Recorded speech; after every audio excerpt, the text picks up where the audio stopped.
కరెంటుని ఎక్కడి నుంచి పుట్టిస్తున్నారు అంటే పనికిరాని దాంట్లో నుంచి కూడా.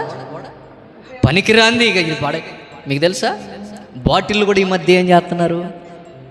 ఒకప్పుడు అన్నీ పడేసేవాళ్ళు, ఇప్పుడు ఏం పడేయట్లా. ఇప్పుడు పడేసినవి కూడా పాత ఇనుములు కొంటున్నాం అంటున్నారు, పాత బట్టలు కొంటున్నాం అంటున్నారు, పాత బాటిల్ కొంటామంటున్నారు, పాత అట్టలు కొంటామంటున్నారు. ఊరే పాత నువ్వేం చేసుకుంటావు రా? పాడైపోయింది, నేను పడేసింది పనికిరాందని, చినిగిందని, చించిందని.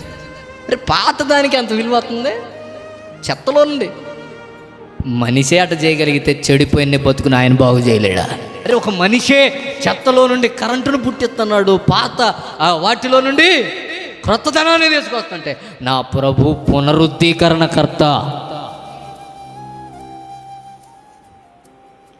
చెడిపోయింది నీ జీవితం, పడిపోయింది నీ జీవితం, కానీ అక్కడే ఆగిపోబాక.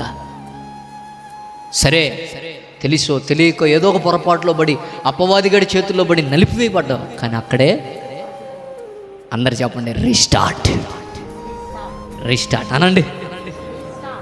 సరే ప్రార్థన చేయలేకపోయినావు, ఒక 4 రోజులైంది, 4 రోజులైంది, ఒక సంవత్సరం అయింది ప్రార్థన చేసి. ఇప్పుడు ప్రారంభం చేయి, ఇప్పుడు ప్రారంభించు. ఇప్పుడు దేవుడు వింటాడంటే అవును వింటాడు. ఇప్పుడు దేవుడు వింటాడంటే వింటాడు. తిరిగి నువ్వేం చేయి, నిలబడు. నువ్వు నిలబడటానికి ప్రయత్నించాలే కానీ ఆయన నిలబెడతాడు. చెప్పండి, స్థిరపరచువాడవు,